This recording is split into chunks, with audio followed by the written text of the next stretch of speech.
What is up, you guys? My name is Aubrey and this is my channel, and today I want to talk about Turo because over the last 10 months of me having this YouTube channel, I have talked a lot about Turo and how I have been able to turn Turo into a pretty profitable side hustle for me, grossing close to 100K per year.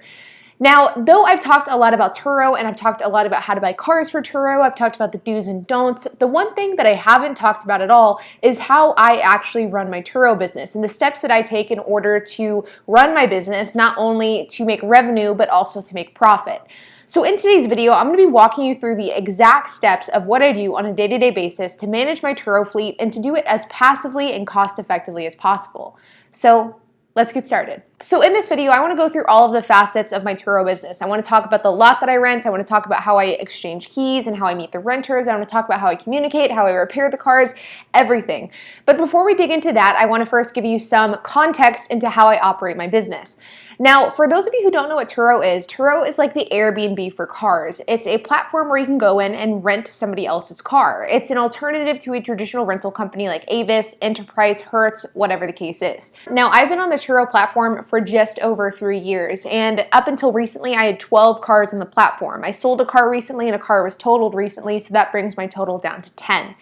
Now, over the last 3 or 4 months, Turo has changed a lot of their policies to negatively impact host and host business on the Turo platform. They've increased the cut that Turo takes, meaning that the host now makes less money.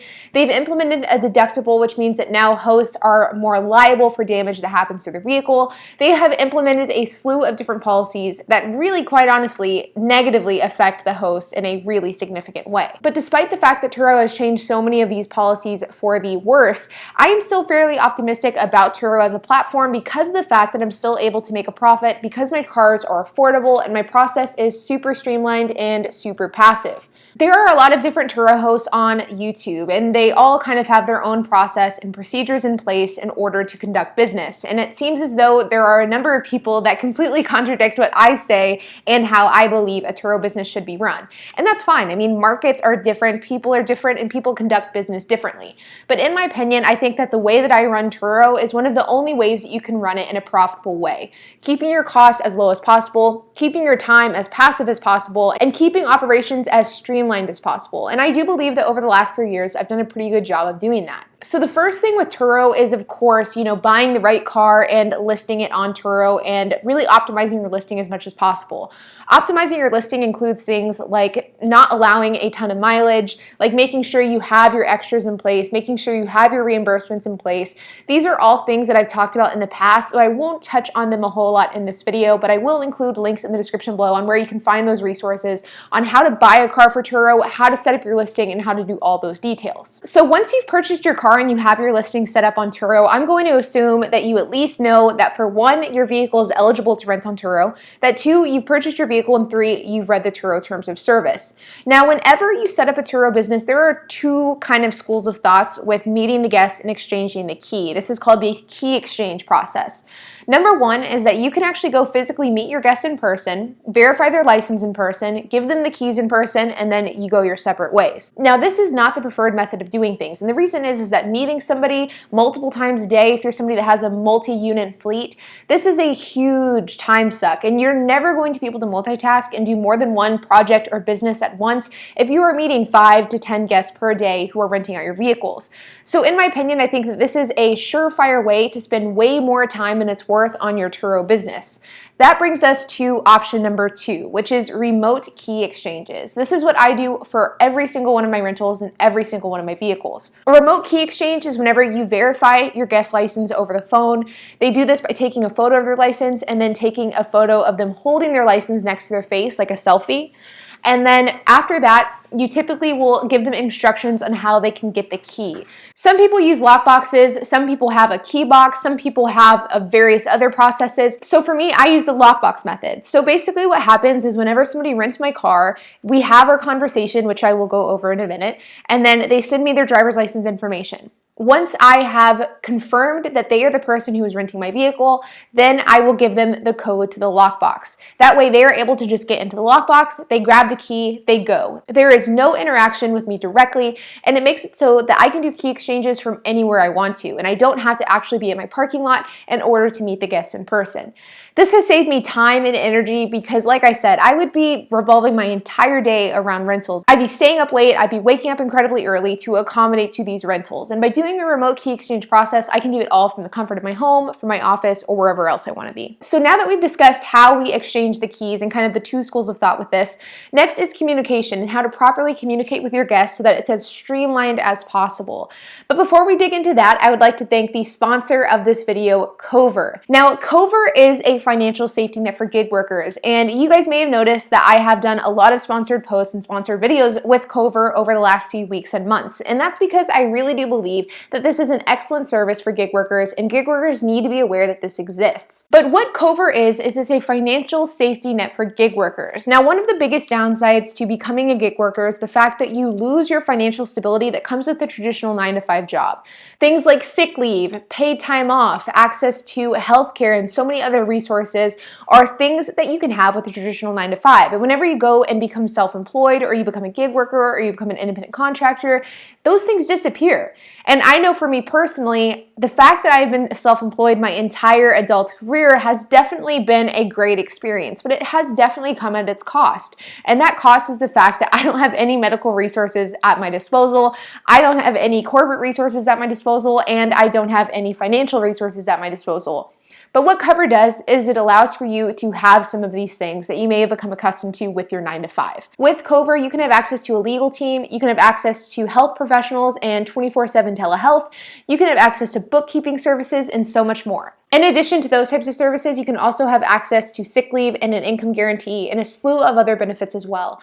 I really do believe that Cover is an excellent resource for gig workers to have, and the best part is that you can get started with no money down. If you follow the link in my description below, you can get 1 free month of Cover. You don't have to sign a contract, you don't have to sign any commitments, and after the month free trial, it starts at $7 a month, which is quite honestly a steal. If you guys are a gig worker, or if you're somebody who's interested in exploring the gig economy, or if you just want to support this channel and support me, then definitely check out that link in my description below. Thank you, Cover, for sponsoring this video. So now let's dig into communication. So communication is one of those things that can become a huge time suck for Turo. Now, for me personally, I store all of my communications in the app, and I really only communicate with guests through like an automated style messaging system. Now, unfortunately, Turo doesn't have any sort of automated messaging system that they allow, but the way that I do this is I store all my messages in my phone, and then I simply copy and paste them. Of course, inevitably, guests are going to have questions that you don't have prompts for, which is fine. I'll answer questions whenever they have them. But all in all, I would say that probably 75 to 85% of all of my Turo messaging is done from copy and pasting messages from the notes section of my phone to the Turo app. You can see here, if I go to the notes section of my phone, then I will be brought to a Turo folder. And with that, you can see all of my kind of frequently used prompts that I send for messages. I have all my lockbox codes, I have my parking spot location, I have the prompt of, hello, thanks for renting, I'll follow up with you about 24 hours before the rental with further instructions, blah, blah, blah. Basically, every step of the process from start to beginning is found in this folder. For the longest time, I found myself individually typing out every single message that I needed to send out to guests. I was repeating myself 10 times a day with the same exact instructions. Whenever I started just simply copying and pasting them in the notes section of my phone, it made my life so much easier. It's funny how something as simple as typing out a message that takes no more than 2 minutes to type out can become such a time suck if you're doing it dozens of times per day. So I would definitely encourage you to figure out what messages you send to guests frequently, what messages you need to send to guests, and how you can communicate as effectively as possible with your guests, and then type all of those out in advance and store them in your phone. Copying and pasting them makes it super easy and super streamlined. Next is my garage. So right here, you can see my garage. You can see my Toyota Yaris behind me, which is currently being worked on. But the fact that I have a well-equipped garage is probably one of the main reasons as to why I've been able to turn Turo into such a profitable business. It's because of the fact that, number one, I do the majority of the work myself, and of course with the help of HP as well. With that, we've been able to cut our costs down significantly because something as simple as, for example, an oil pan replacement, which is being done to this Yaris right here, that would cost anywhere between, $200 to $400 if you were to do it in a shop. Whereas with me, I bought the oil pan for about $15 on Rock Auto, and then I just am doing myself in my garage. So not only has it allowed for me to save money through repairing my own vehicles, but it's also allowed for me to do the turnaround of the repair significantly quicker. This Yaris is a bad example because we're currently waiting for the part to come in, but there are times whenever vehicles need to be repaired and I can do it in between rentals in a matter of hours rather than in a matter of days. So having a garage like this allows for you to save money and also keep cars being rented out as efficiently and as consistently as possible. Now let me give you guys a quick runaround of my garage and some of the tools that I think have significantly helped me create a profitable Turo business. So number one, we have the Workbench. Now, HP and I have a lot of tools, and so you absolutely do not need all of these tools in order to have a successful business. But what you do need is a good ratchet set. I definitely think that this is something that everybody who wants to do a Turo business needs. Number two is the oil and air station. We have a bunch of oil in stock. We have oil filters. We have everything we need in order to do oil changes. We buy all of the oil in bulk whenever it's on sale. Amazon has really good sales on oil a couple times a year, and whenever they have those sales, we buy a ton of oil and we store it in our garage. And then right here you can see we have a shop vac. We have a carpet cleaner, and these are two tools that I use all of the time. Right here, and please excuse the mess, we have all of our cleaning supplies. So air fresheners, wipes, we have Lysol wipes. We have everything that we need in order to efficiently clean a car. And then behind this wood, this is wood for the camper van. Behind this wood, we have a slew of other tools. We have a battery starter.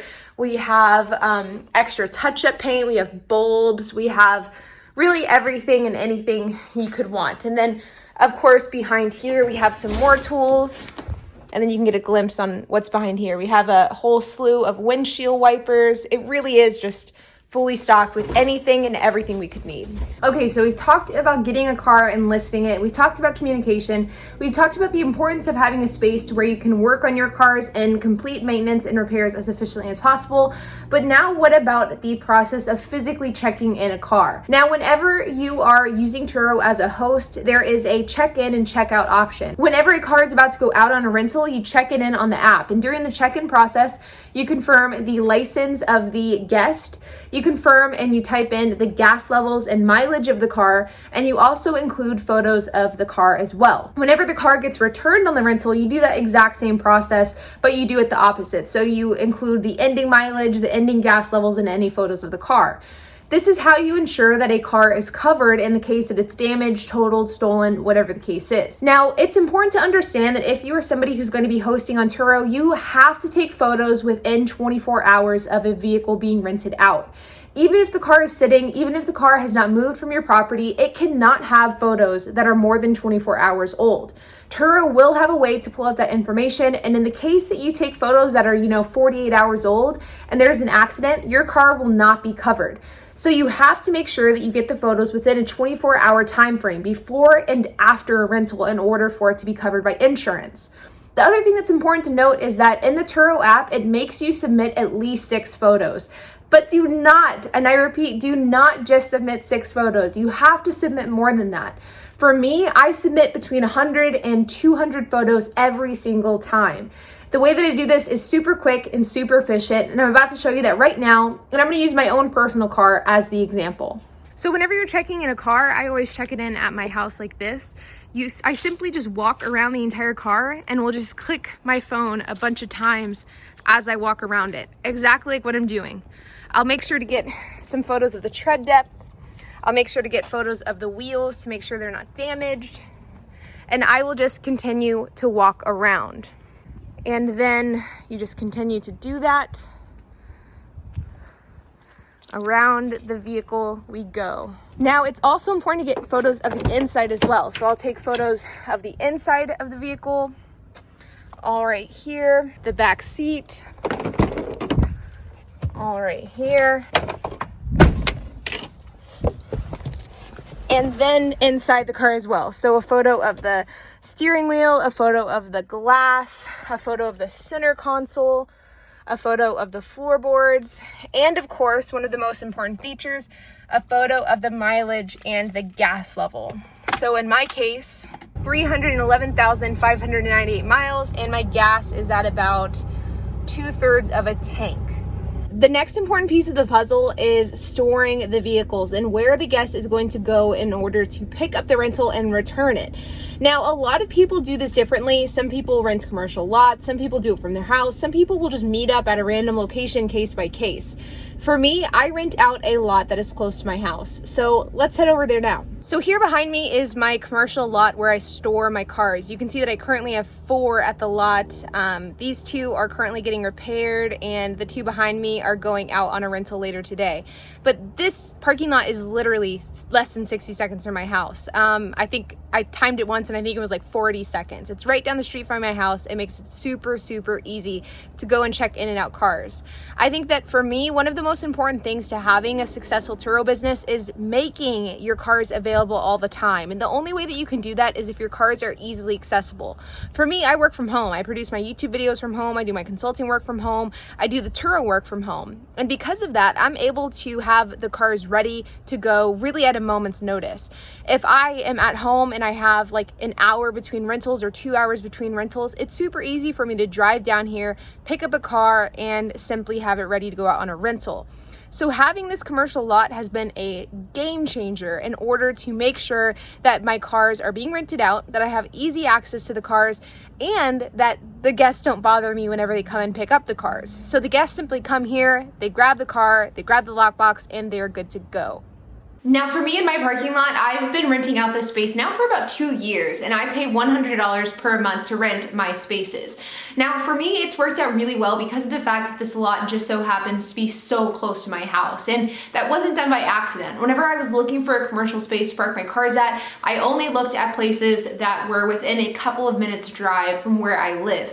Now fortunately for me, the one that is the closest to my house is the one that agreed to do it, and it really is a win-win situation for both the lot owner and myself. Now these are the key pieces of the puzzle. Figuring out a way in order to communicate with guests as efficiently as possible, having a space to work on your cars so that they're rented out as often as possible, having a check-in and check-out process that only takes a few minutes, and having a place where you can have your renters pick up the car without disturbing you.